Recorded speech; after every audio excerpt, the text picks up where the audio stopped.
Zachary Levi here, again for the final time, back full circle in Redwood City. Behind me, inside, critics and fans alike are getting some hands-on experience, an hour's worth of gameplay of pre-release code. Simultaneously, the studio dev team is hard at work crunching, optimizing, and polishing all the last little bits of code for what we will all come to know and love as the new Tomb Raider. It's a culmination of everything, and the clock is ticking.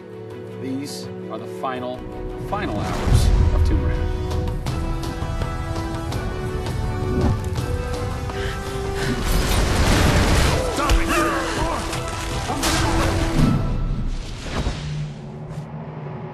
Tonight we have a large audience coming in. We decided that rather than going to one of our partners and just doing a live stream, we decided you come to us. Yeah. We have a big area in the studio, and let's open it up. Have you ever done anything like this before? No, we've never done it, because right now we've got black curtains up around a specific area of the studio, which is our next big thing. Mm-hmm. Only a select few people have been allowed to come in, right. And everybody's heavily NDA'd, and now we're going to bring 80 plus people into the studio. Well, it's exciting, to bring those type of people into the studio. They're the fans, they're the people who love it, and we want people to be a part of their experience.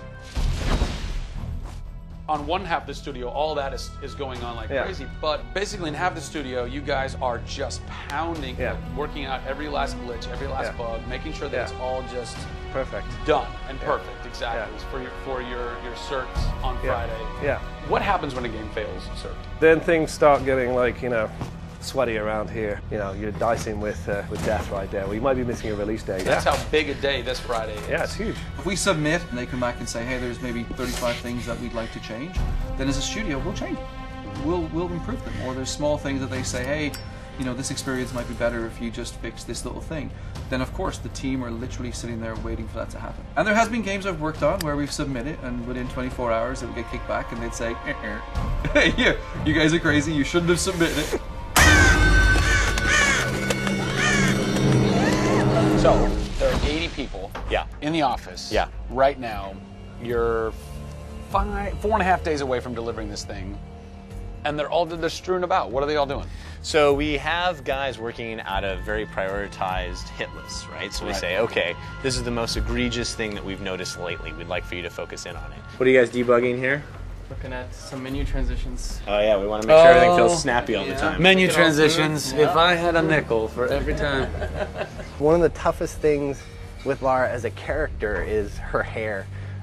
You try to simulate hair in a video game, and it's not always exactly the way it would be in real life. But that's something that's, I think the fans really point that out, and they want Lara to look as good and as believable as possible. So even in the home stretches, we're trying to sweeten it and make you believe it.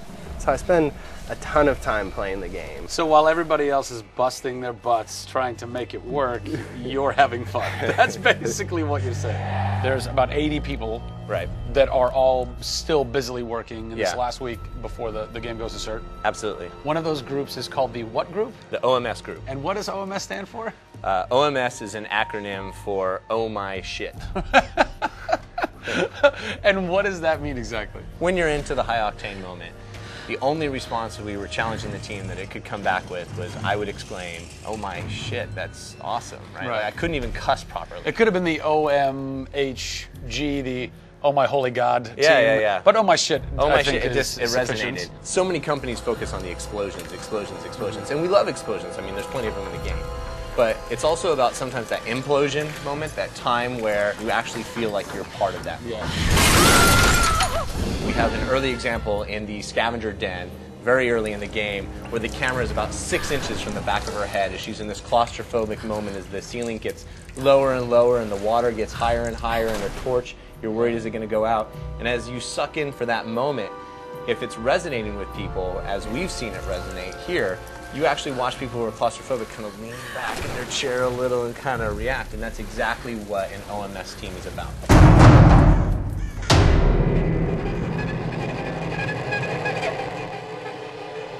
You feel confident that in 4 days, in 4.5 days, this thing is like ready to ship and ready to rock and gonna blow people's minds? How about we look at that? I got a board that'll tell us. Oh yeah, where's your board? Right over here. I'm a stats guy, right? Like, okay. It's got to be like the McNamara version of reality, right? So, and getting things done, like it's very NORAD-like with the update on where we are with bug count. So we have the number of days that we want to count down for, the priorities of what people are given against, and then an overview of how many things are remaining to be resolved per person. Carrie's got her work cut out for her. Come on, Carrie.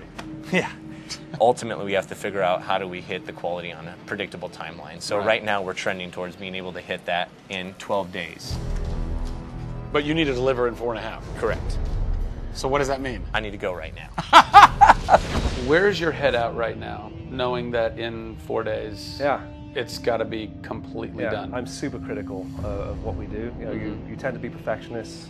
I'm absolutely that way. It's more like, this is leaving now. Yeah. You're done working on it because time's up. And you're like, But there could be one more thing I could do. It's a weird feeling because it's been part of our lives for a very long time. How long have you been on it? Definitely 4 years, yeah. Like 4 years. Yeah, 4 years. That's insane. I know. I was young. Yeah. Fresh face. I was young then. Yes. No bags, no I had grey a hair. soul. Yeah. It's been a roller coaster ride, and during that time we've been around the world, we've gone to shows, we've shown press, we've given hands-on, we've had community events, we've been in San Diego with you at Nerd Machine. We've seen people excited to see this and play this game, and it's been awesome.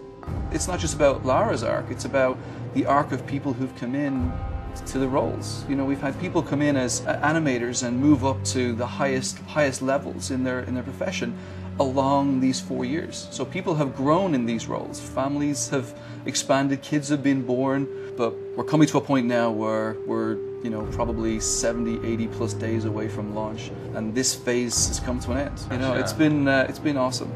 With less than a week to go before console certification, the last few bugs to squash, and a general lack of sleep all around, this production is definitely going to go down to the wire. Will they make it?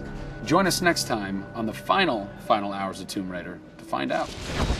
Pre-order today and receive an Amazon-exclusive Final Hours edition, which includes an art book and in-game aviatrix skin. You'll also receive the Shantytown multiplayer map. Plus, get access to the Tomb Raider scavenger hunt, where you can unlock DLC and win great prizes, such as a life-size Laura statue, an ATV, and a trip to Fiji. Pre-order Tomb Raider now.